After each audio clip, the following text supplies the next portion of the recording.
Hace unos poquitos días estaba charlando con una mamá que estaba leyéndose mi libro, se lo estaba leyendo con sus hijos, y me preguntaba, pero Elena, ante la pregunta que me hacen los niños, con toda la información que hay en Internet, mamá, ¿por qué tengo que memorizar las cosas? ¿No es una pérdida de tiempo? Y claro, ella en cierto modo lo entendía y veía que era así, me decía, ¿qué les digo cuando me dan ese argumento? Y yo intenté transmitirle la respuesta a la pregunta relacionándole muchas de las cosas que ya hemos estudiado en el canal, porque al final yo sé que separamos los vídeos por tópicos, pero hay un hilo conector, siempre os lo digo, hay un hilo conector entre todo y temo, me da miedo que a veces se pierda esa conexión por el intento de compartimentar tanto estos conocimientos que hay. Entonces intenté explicárselo de la siguiente manera. Mira, fuera, tú explícales que fuera, o sea, en el exterior pueden tener toda la información que quieran. Se pueden imaginar a sí mismos haciendo un examen y para resolverlo en la habitación tienen todos los apuntes que necesitan, tienen ordenadores a su disposición, en los que tienen vídeos, tienen audios, tienen todos los libros publicados al respecto de ese tema. Insisto, pueden tener toda la información que quieran y pueden ir consultándola, incluso pueden tener todo el tiempo ilimitado para hacer ese examen, ¿no? Entonces el cerebro intentará trabajar con esa información, pero el cerebro funciona como funciona y para resolver problemas o intentar crear algo con esa información, responder a las preguntas de ese examen imaginario, ¿no?, que estamos planteando, la realidad es que el cerebro solo podrá sostener 4 conceptos, 4 ideas, 4 tópicos a la vez en su limitada memoria de trabajo, porque con toda esa información alrededor, esa información será novedosa para ese cerebro y lo va a trabajar todo eso con su memoria de trabajo. Entonces, como comprenderéis, la posibilidad de crear algo inédito, original, de ese modo es bastante escasa. Es decir, son 4 conceptos los que puedes sostener, pues la posibilidad de que entre esos 4 conceptos esté la solución a tu problema o que combinando esos 4 conceptos se te ocurra algo que no se le haya ocurrido a nadie más, es bastante complicado, ¿no?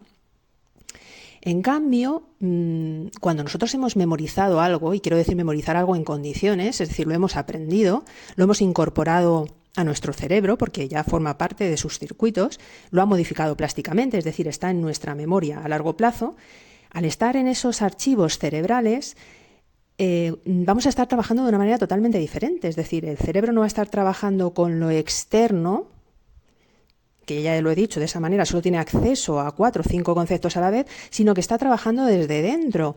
La posibilidad de crear combinaciones y asociaciones en esa información, entre esa información que el cerebro ya tiene grabada, será ilimitada, del mismo modo que son ilimitadas, incluso son descontroladas. Nosotros no tenemos un control sobre esas conexiones neuronales que relacionan esos circuitos, esos archivos unos con otros. Entonces, lo que estamos intentando hacer a lo largo de estos vídeos es explicar cómo memorizar para que toda la información que podamos necesitar esté grabada en nuestros archivos cerebrales y luego cómo acceder a todos esos archivos, que pueden estar distantes en zonas del neocórtex, ¿no? Incluso puede ser que no haya realmente una conexión. ¿Cómo conseguir que se enciendan los circuitos y acceder a las soluciones? Ya lo hemos visto, hay que saber los mecanismos, los trucos que consiguen reclutar masivamente nuestro cerebro, escribir, activar nuestros estados creativos difuseando, después, por ejemplo, de haber hecho una buena sesión de estudio. La lectura también produce un reclutamiento muy global del cerebro. Y solamente es entonces cuando las soluciones aparecerán ante nosotros. Y muchas veces no seremos capaces de explicar conscientemente el proceso lineal que nos ha llevado a obtener esas soluciones, ¿no? Es un poco, aparece una especie de síndrome del impostor, ¿no? Tú dices, es que he solucionado esto, pero lo he solucionado de chiripa, es decir, no sabría reproducir los mecanismos que me han llevado a obtener esta respuesta. Y de esa manera opera el cerebro. Entonces, la importancia de la memorización es básicamente esa, es ampliar nuestras posibilidades de conectar ideas. Y luego también quería comentaros, ya a nivel conspiranoico, otro posible motivo para animaros a memorizar y tener unos buenos archivos a nivel de vuestra memoria a largo plazo. Y para ello os voy a leer una parte de la novela que acabo de publicar, que se llama Suso y el viaje cuántico. Es una reflexión que hace Suso, el protagonista, que es un niño mostoleño de 11 años. Es una reflexión, como os decía, que hace al final del libro. Mirad, es la siguiente. Si decidís venir conmigo, deberéis aprender todo lo que podáis. Es crucial que estudiéis y os forméis en todas las disciplinas posibles. Aspirad a convertiros en polímatas como Aristóteles, Leonardo da Vinci, Descartes o Newton. Vale, los polímatas, esto lo explico al margen del libro, eran personas, nuestros grandes genios, que dominaban varias disciplinas y les encantaba estudiar de todo. Seguimos con el libro. Desconfiad de aquellos que os dicen que el esfuerzo no es necesario. Sospechad de las intenciones de todos esos que os aconsejan dejar de memorizar conocimientos porque todo está a vuestra disposición en Internet. Os quieren indefensos e idiotas. Quienes os sugieren infrautilizar vuestros cerebros son los dueños de las aplicaciones y plataformas que almacenan los datos. Si consiguen que nuestros cerebros permanezcan vacíos mientras ellos manejan toda la información, ¿quiénes creéis que controlarán vuestras vidas? Eso sí que sería un superpoder para las sombras. En cualquier momento podrían impedirnos el acceso a los datos o pedirnos un rescate por ellos. O, peor aún, modificar la información a voluntad. Entonces, el ser humano, sin ningún otro soporte con el que comparar, dejaría de saber cuál es la verdad.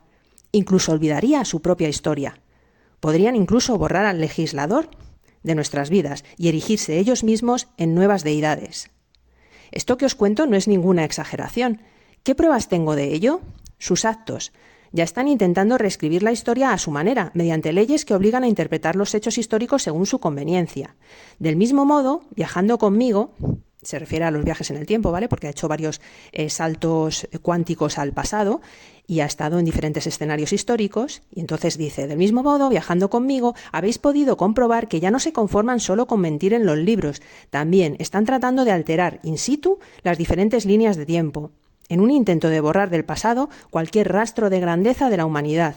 Si el ser humano olvida que es capaz de grandes gestas, se convertirá en un ser sumiso, manejable y dependiente de los poderosos.